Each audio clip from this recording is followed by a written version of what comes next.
I'm standing here in Mexico on the edge of the Caribbean, and just a few miles across this water is the island of Cuba.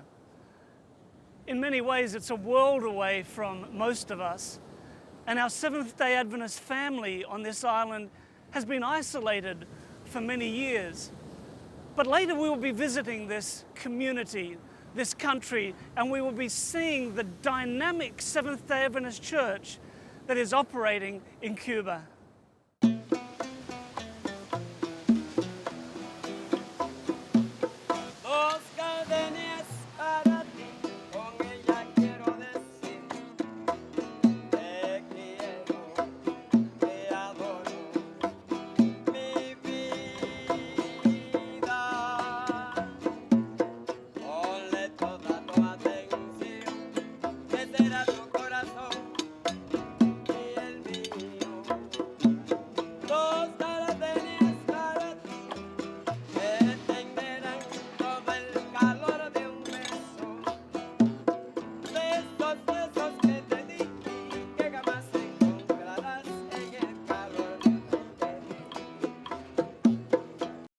Cuba is the largest of the many islands that make up the Caribbean.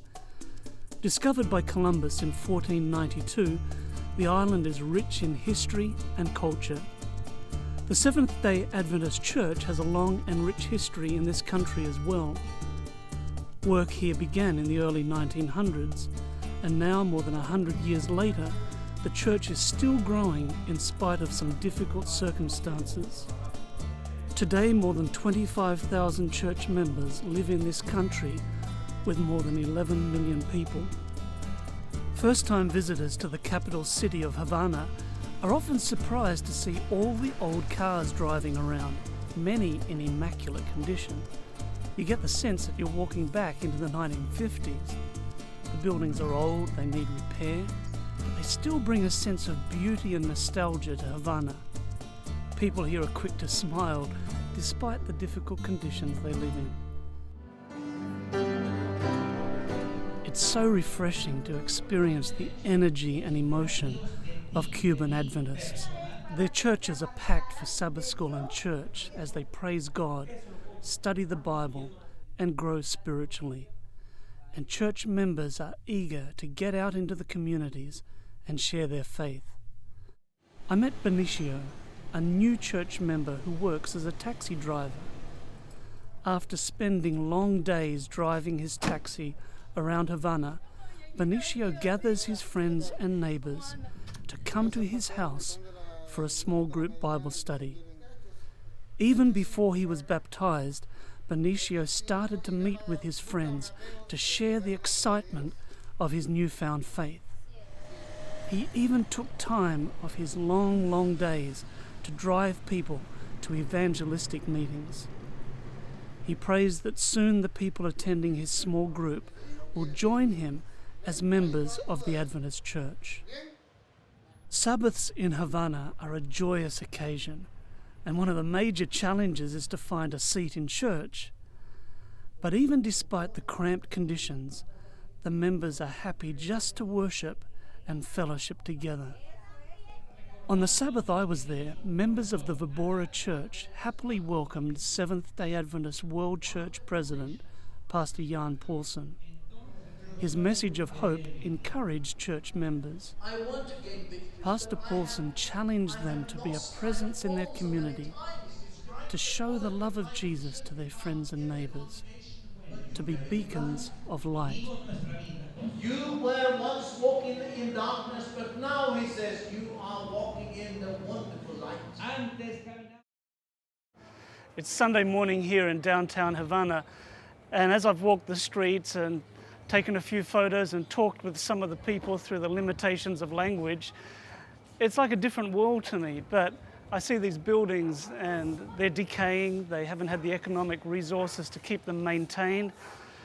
You know, you tend to get a little philosophical and you think about the goal of the restoration of God's image in humanity, and that's a goal that we are part of as we seek to fulfill the mission Jesus has given us to tell people about his love.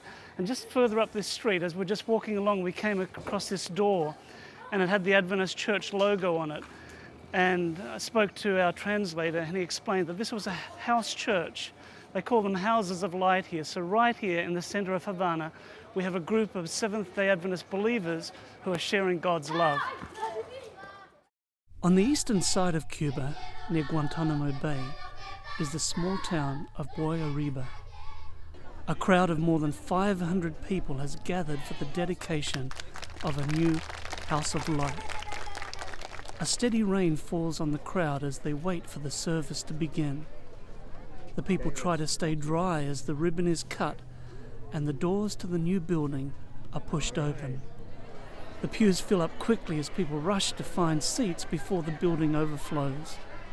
The Adventist Church in Cuba isn't allowed to build new church buildings, but they are allowed to renovate old ones.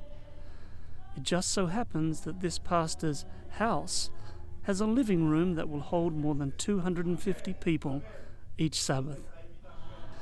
The church members sing songs of praise and gratitude as they show their thanks for their new house of worship. At the service are representatives from Maranatha Volunteers International, a lay member organization that's been responsible for rebuilding this house of light. Maranatha's worked in Cuba for more than 15 years, and they've worked on virtually every building that the Adventist Church in Cuba has built. Maranatha has truly caught the global mission of the Seventh-day Adventist Church and has helped lead the growth in this country. The evening ends with a short devotional, and then the new baptismal tank is put into service as 15 people are baptized. The rain that soaked the members as they waited for their house of light to open couldn't put out the flames of faith that burn in each of their hearts.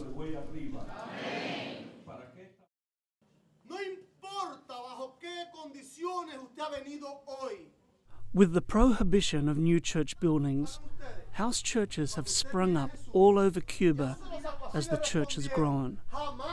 Local leaders estimate that the church has more than doubled and almost tripled since restrictions were loosened close to 15 years ago.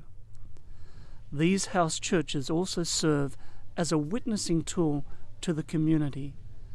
Lay members get to know those people living near the house of worship, inviting them to come and learn about a loving God who wants to fill the void that they have in their lives. The house churches are lay-led, and the members that share their faith do so with a passion that's contagious to those who listen.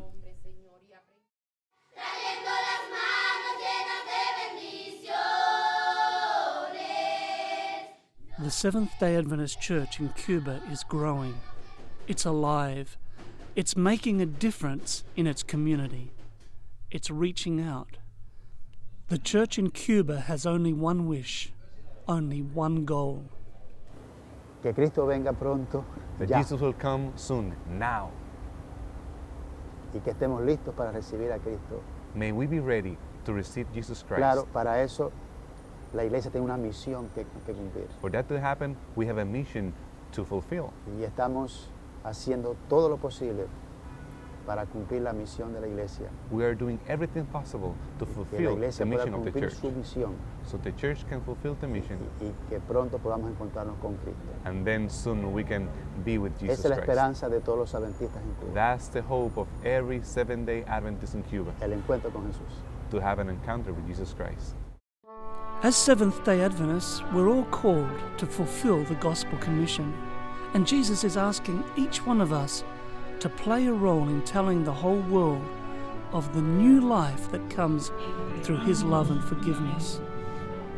The church members in Cuba are doing everything they can on limited resources to meet this call.